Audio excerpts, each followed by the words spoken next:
जय श्री गोरख।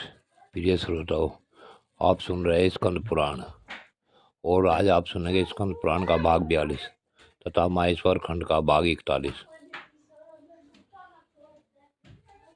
पिछले भाग में आपने सुना महर्षि गौतम और उनके पुत्र शिरकारी का प्रसंग। इससे आगे की कथा आप इस भाग 42 में सुने। जब अर्जुन ने कहा कि हे नारद मुनि जी, आपने माही सागर संगम के अद्भुत मातम का वर्णन किया है, उसे सुनकर मुझे बड़ा हर्ष हो रहा है। अब आप ये बतलाइए कि किसके यज्ञ में माही नदी प्रकट हुई थी। तब नारद मुनि बोले, हे कुंती नंदन, प्राचीन काल में इस पृथ्वी पर इंद्रदुमन नाम से प्रसिद्ध एक राजा हो गए। उन्होंने ब्राह्म विवाह की विधि से अनेक बार कन्यादान किया था। वे धनार्थियों को 1000 स्वर्ण मुद्राएं से कम दान नहीं देते थे। 10वीं तिथि के दिन रात्रि काल में हाथी की पीठ पर नगाड़ा रखकर उनके संपूर्ण नगर में बजाया जाता और यह घोषणा की जाती, कल प्रातःकाल एकादशी का व्रत है, वह सबको करना चाहिए। इस प्रकार अनेक कल्प बीत जाने के बाद ब्रह्मा जी ने अपने लोक में निवास करने वाले राजा इंद्रदुमन से कहा, राजन, अब तुम पृथ्वी पर जाओ। राजा ने ब्रह्मा जी की बात सुनी और सुनने के साथ ही अपने को पृथ्वी पर आया हुआ देखा। उसके पश्चात राजा इंद्रदुमन, मार्कंडे मुनि, नाड़ी जंग, वक, प्राकार, कर्ण, उलोक, चिरायु, गीतराज एवं मंथर कछुए से मिले और बोले, स्वयं 4 मुख वाले ब्रह्मा ने ही मुझे स्वर्ग से निकाल दिया है। इसके कारण मैं लज्जित हूँ। अतः बार बार पतन होने के दोष से दूषित स्वर्ग लोक में अब मैं नहीं जाऊंगा। अब तो मैं विद्या और पाप का नाश करने वाले विवेक वैराग का आश्रय ले ज्ञान प्राप्ति पूर्वक मोक्ष के लिए यत्न करूंगा।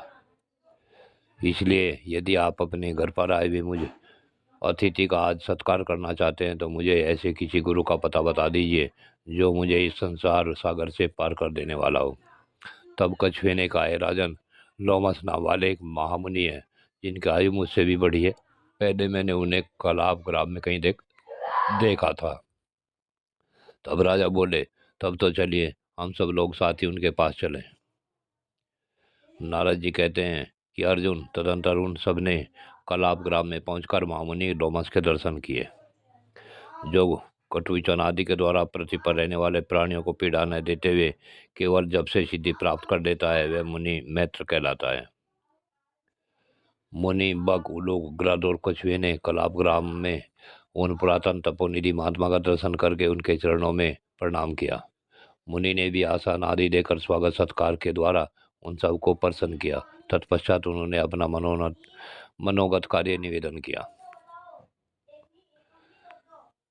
लोमस जी कहते हैं कि ये कुर्म, तुम्हारा कथन क्या है? राजन, तुम्हारे मन में क्या संदेह है, सो बताओ।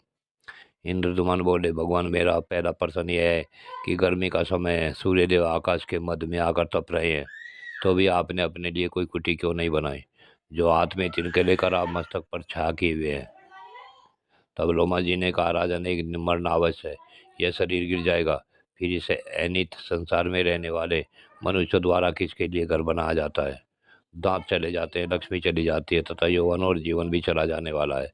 यह तो कुछ दिखाई देता है, सब अत्यंत चंचल लक्षण भंगुर है। ऐसी दशा में दान करना ही मनुष्यों के लिए सर्वोत्तम ग्रह है। इस प्रकार संसार को आसार और चलायमान जान लेने पर किसके लिए कुटी आदि का संग्रह किया जाए? तब राजा बोले, भगवान, तीनों लोकों में केवल आप ही चिरायु सुने जाते हैं, इसलिए मैं आपके पास आया हूँ।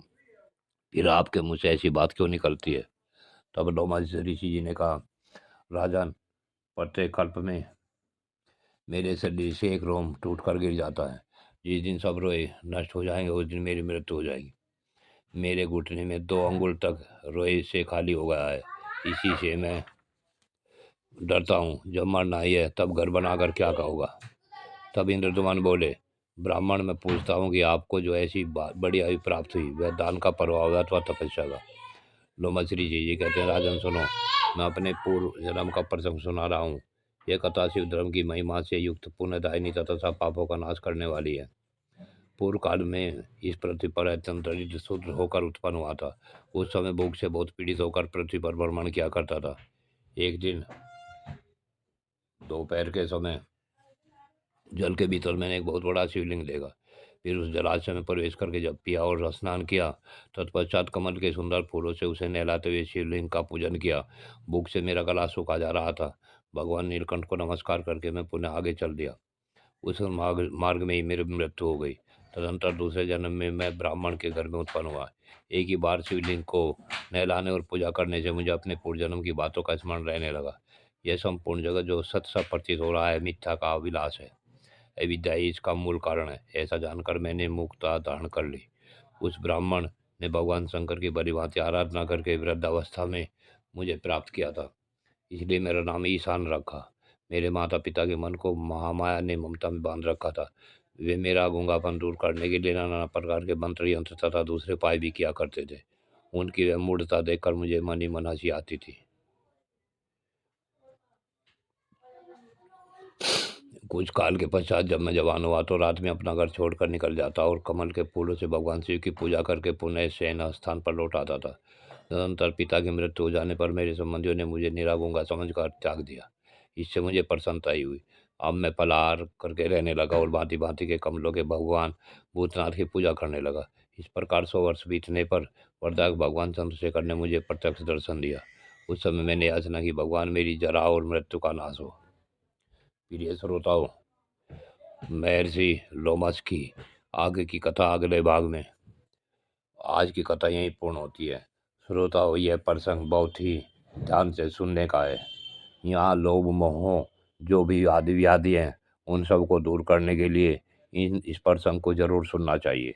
जय शिव गोरक्ष।